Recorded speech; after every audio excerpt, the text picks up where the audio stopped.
सुधा समाधान।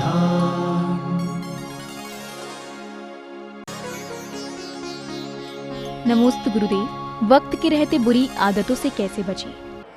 बचने का एक ही उपाय है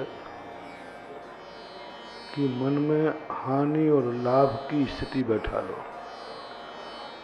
हान और उपादान यदि हम नहीं बदले तो कितना नुकसान होगा, बदल गए तो कितना फायदा होगा। इस संबंध में गुणाभाग करने से मन वक्त के पहले स्वयं को बदल लेता है। भय एक ऐसी चीज है, हर व्यक्ति को क्रोध आता है। क्रोध आते समय वह सामने वाले का सब कुछ मिटाना चाहता है, लेकिन कानून के, पुलिस के डर के कारण से व्यक्ति अपराध नहीं कर पाता। 90% अपराध इसलिए नहीं हो रहे हैं कि लोग अपराध करना नहीं चाहते।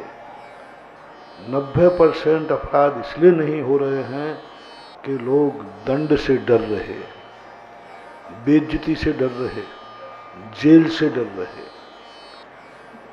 यानी ये से न बनना कि यहाँ अपराध नहीं हो रहा है तो हमारा नगर अपराध से रहित है। नहीं, अपराध तो करना चाह रहे हैं, लेकिन लोग क्या कहेंगे। कोई इज्जत के कारण अपराध नहीं कर रहा है, कोई बेइज्जती के कारण अपराध नहीं कर रहा है। कोई लोग सोच रहे हैं, मन में तो भरा है कि मैं ये कर डालूं, लेकिन लोग क्या कहेंगे। पद प्रतिष्ठा, मान सम्मान, दुख। अभी यदि ऐसा किया तो पुलिस जाना पड़ेगा, जेल जाना पड़ेगा।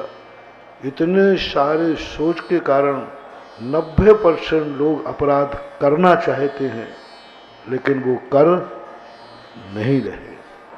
इसी प्रकार से बुरी आदत यदि वक्त आने के पहले नहीं सुधरती है तो उसके अंदर एक ऐसा भय उत्पन्न कर दो कि यदि यह आदत नहीं बदली तो इसका दुष्परिणाम क्या होगा।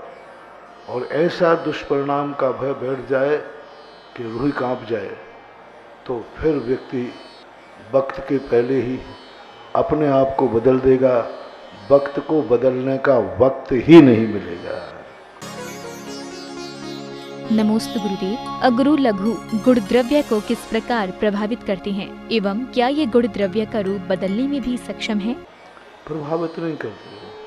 ये तो द्रव्य का एक प्रकार का कहना नहीं, भंडारी है जो अनंत अविभागी प्रतिषेध आत्मा में भरे पड़े हैं।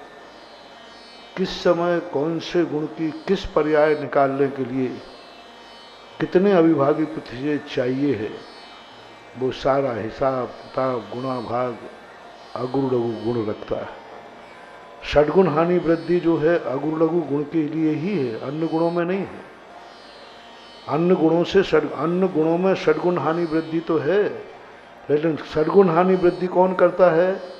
अगुरु लघु गुण के माध्यम से षडगुण हानि वृद्धि होती है, प्रत्येक गुण की होती है। इसलिए अगुरु लघु गुण अनंत। अगुरु लघु गुण आचार्यों ने अनंत कहे। अनंत है नहीं, गुण तो एक ही है, लेकिन वो अनंत गुणों के साथ प्रति समय अर्थ पर्याय निकलती है। अविभागी प्रति वो कंट्रोलर अगुरु लघु गुण होता है। इसलिए कार्य की अपेक्षा अगुरु लघु गुण के अनंत भेद कर दिए गए और अनंत रूप में है। इसलिए अगुरु लघु गुण एक प्रकार का कहना चाहिए भंडारी है। भंडार में सब सामान रखा है, किसको कितना देना है वो निर्णय वो भंडारी करेगा। ऐसे ही हमारे शरीर का भंडारी कहना चाहिए। अनंत शक्ति पिंड अविभागी प्रतिषेधों का कंट्रोलर अगुरु लघु गुण है। वो डिवाइड करता है किसमें। अगुरु लघु गुण एक गुण भी होता है, अगुरु लघु गुण एक कर्म भी है। अगुरु लघु नाम कर्म। तो अगुरु लघु नाम कर्म क्या करता है? शरीर को हल्का भारी ना हल्का होना देता है ना भारी होना देता है, वो नाम कर्म कहलाता है। नमोस्त गुरुदेव। अक्षीण महानस रिद्धि क्या है एवं ये किन मुनिराजों को प्राप्त होती है? अक्षीण महानस रिद्धि बोलते हैं रसोई को। महानस है ना रसोई घर, जहाँ मुनिराज के आहार हो जाते हैं वहाँ अल्प भोजन बनने पर भी चक्रवर्ती की कटक अक्षौणी प्रमाण भोजन कर जाए तो भी वह भोजन कभी खत्म नहीं होता है। ऐसे अक्षीण महानस नाम की रिद्धि होती। उनके हार होने के बाद फिर वहाँ कितने लोग भोजन कर जाएं, वो भोजन कभी खत्म नहीं होता। ऐसी रिद्धि जिसको प्राप्त होती है वो। मुनियों में तो जो महान रिद्धिधारी मुनिराज होते हैं, जैसे प्रमाणिक रूप से गणधर परमेष्टि को होती ही है। प्रमाणिक रूप से मुनि महाराज जब तीर्थंकर होते हैं मुनिवस्था में, उनको होती ही है। शेष के लिए भजनी है, किसी लाखों करोड़ों में किसी एकाध को होती है। नमोस्तु गुरुदेव, भोजन करते समय टीवी क्यों नहीं देखना चाहिए? बिल्कुल 100%। कोई भी क्रिया करो उसी में उपयोग होना चाहिए। अभी हमने कहा था ना कि कल परसों प्रवचन में, एक ही नमोकार मंत्र है, कितने फल देता है। वही नमोकार मंत्र हम स्वाध्याय के समय पढ़ रहे हैं, मंगलाचरण में पढ़ रहे हैं। वही नमोकार मंत्र हम शुद्धि लघु शंका करके आए तब भी पढ़ रहे हैं। वही नमोकार मंत्र हम भगवान की स्तुति करते समय पढ़ रहे हैं। वही नमोकार मंत्र हम भक्ति में पढ़ रहे हैं। नमोकार मंत्र एक ही है, लेकिन फल कितना देता है? जितने लक्ष्यों को करते हैं उतने प्रकार का ही फल देता है। इसलिए प्रत्येक वस्तु का अपने आप में एक फल होता है। तो उस भिन्नता को लेकर के व्यक्ति को ऐसा समझना चाहिए। नमोस्तु गुरुदेव, कोई व्यक्ति जो मंदिर के अध्यक्ष पद पर है तो उसके परिवार वाले हक जमा कर अनुशासनहीनता करते हैं, तो क्या उनको दोष लगेगा? आजकल क्या हो रहा है, मास्टर कोई बनता है और काफियां उसकी बीवी जानती है। ऐसा होता है। एक बार हमारे यहाँ गोष्ठी हुई। गोष्ठी में एक व्यक्ति लेख लिख के आए पंडित जी। तो उन पंडित जी ने कुछ ऐसा लिख दिया तो सबने प्रश्न किया, मैंने भी किया, ये आपने कहाँ से लिखा, कौन से शास्त्र में आया है? जब चारों तरफ से प्रश्न आए तो मैंने कहा, भैया देखो, मेरे लिए मैं टाइम नहीं मिला, मेरा लेख मेरी पत्नी ने तैयार किया है, वो उठा के ले आया। उन्होंने स्टेज पे ही बोल दिया, गोष्ठी के अंदर। तो आजकल ये बड़ा अन्याय हो रहा है, बहुत गलत हो रहा है। सरपंच सुनी जाती है पत्नी और सारे कार्य करता है श्रीमान। मंत्री कोई बनता है और मंत्राणी कोई बन जाती है। आजकल ये मंदिरों में होने लगा। अध्यक्ष किसे बनाते हैं, उसकी पत्नी अध्यक्ष का काम करती है। सारे काम वही करती है, नौकरों से, मालियों से, यहाँ तक कि सब वेतन बिल बाबूचर सब पाल करते हैं और अध्यक्ष बना रहता है पति। ये बहुत बड़ा पाप है, बहुत बड़ा पाप। जो व्यक्ति जिस पद पर बैठा है, आप सुनना, एक बहुत अच्छा प्रश्न है। जो मास्टर है, यदि वह मास्टर को काफ़ी जांचने को दी गई, यदि वह काफ़ी उसने अपनी पत्नी को या परिवार के किसी बच्चे को जांचने दे दी, उस मास्टर का ऐसा नाश होगा, ऐसा नाश होगा, कल के दिन या तो वो पागल होगा या इतना मंद बुद्धि होगा कि स्वयं को भी नहीं पहचान पाएगा कि मुझे क्या खाना चाहिए ना। ये जितने पागल वगैरह मिलते हैं ना, ये वही मास्टर हैं जिन्होंने काफ़ी पत्नी से जचवाई होती है। हाँ, ये वही पूर्व के कोई मास्टर हैं, ज्ञानावरणी कर्म की। कितने बड़े उस बच्चे की जिंदगी का सवाल है। तुम मास्टर हो, पत्नी उसको जांचेगी, क्या न्याय करे? आज मंदिरों में अध्यक्ष कोई बन जाता है और पत्नियां काम करती हैं। कम समाज के लिए अब स्त्री तो स्त्री होती है और पुरुष पुरुष ही होता है। लेकिन ये बहुत गलत हो रहा है। जो अध्यक्ष पद पर है और यदि वो ऐसा कर रहा है, एक दिन उसकी ऐसी दशा आएगी कि वो घर का मुखिया बनने लायक भी नहीं रहेगा। कोई चीज, उसकी सारी प्रभुता खत्म हो जाएगी, सारी जो प्रभुता है पुण्य खत्म हो जाएगा और एक दिन उसके जीवन की बहुत बुरी दशा होगी। महानुभाव, अध्यक्ष पद छोड़ दो,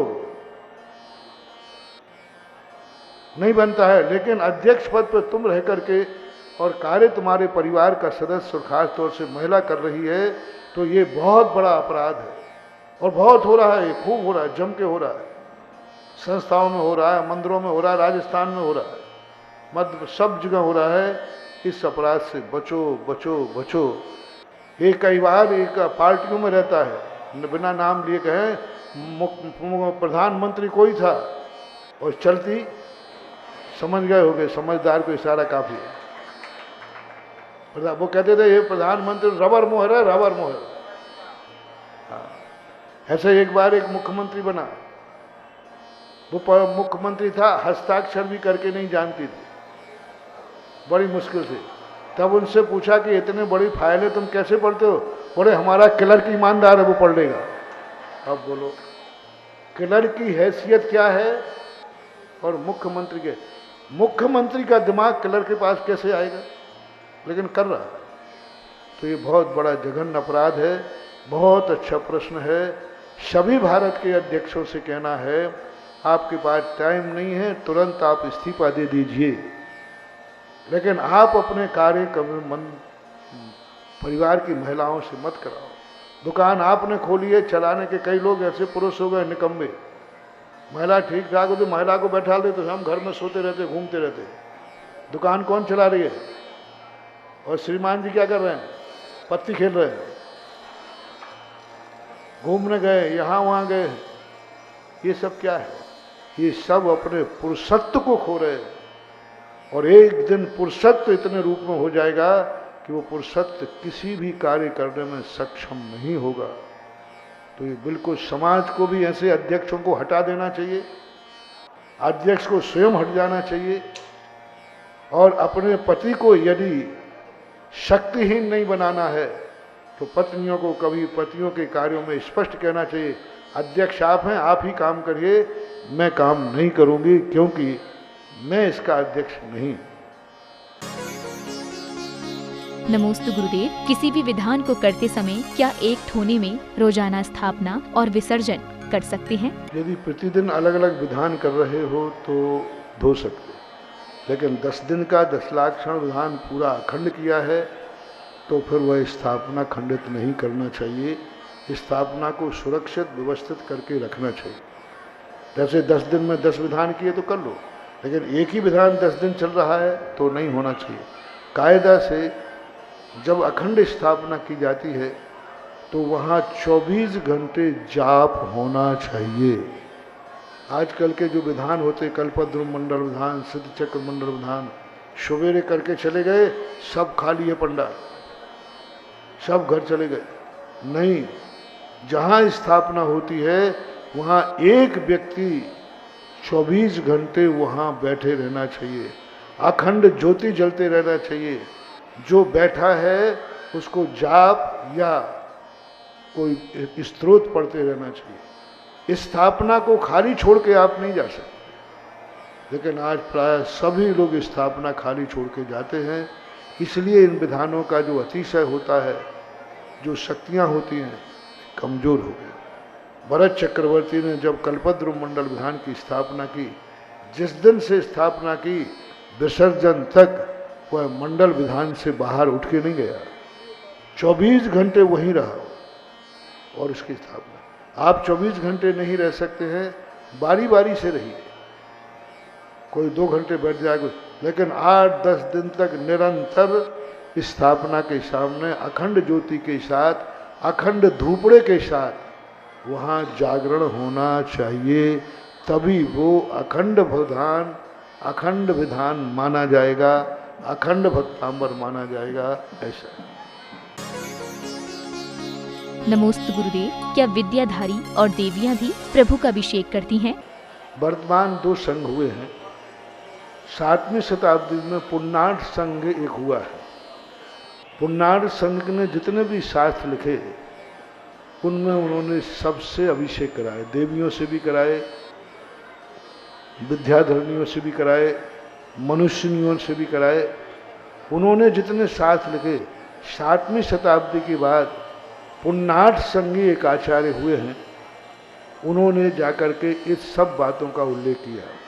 मूल जो कुंद की परंपरा है, मूल आमना जो है, उस 7वीं शताब्दी के पूर्व किसी भी ग्रंथ में ना देवी के द्वारा, ना देवियों के द्वारा, ना मनुष्यों के द्वारा कोई अभिषेक का उल्लेख नहीं है। इसलिए कुंद कुंद की जो मूल परंपरा है उसमें यह दोष नहीं है।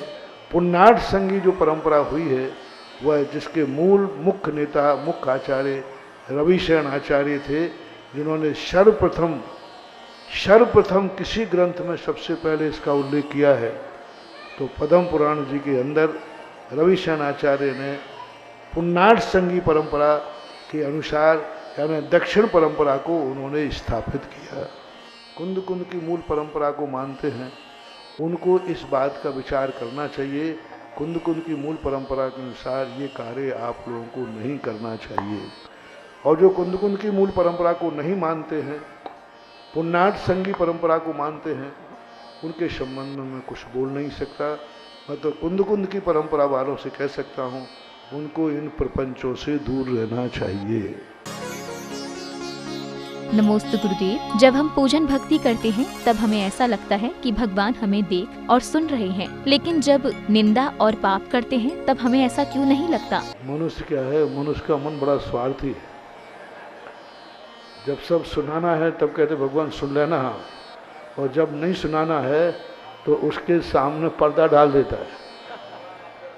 हाँ भगवान थोड़ा सा आप इधर देखना मत, मेरे अवगुण न चितारो वो अपनो विरद निहारो। तो ये संसारी प्राणी का नेचर है, उसके कहने से कुछ होने जाने वाला नहीं है। वो सुन रहा है तो सदा देख भी रहा है, और सुन नहीं रहा है तो वो देख भी नहीं रहा है। एक कार्य कर रहा है तो दूसरा कर ही रहा है। इसलिए हमारी श्रद्धा तो यही होना चाहिए कि सदा प्रभु हमारी सुनता है, सदा प्रभु हमें देखता है, हमें सदा सावधान रहना चाहिए। नमोस्तु गुरुदेव। महाराज आदिनाथ ने 3 वर्ण की स्थापना किस आधार पर की थी, जबकि उस समय कोई भेदभाव नहीं था? पहले धर्म एक था, गोत्र एक था, क्योंकि भोग भूमि काल का अवसान हुआ था। भोग भूमि काल में समस्त जीवों के उच्च गोत्र ही होता है, नीच गोत्र नहीं होता। और उस समय सबका धर्म एक ही था। कर्म में अंतर आया था, धर्म में अंतर नहीं था।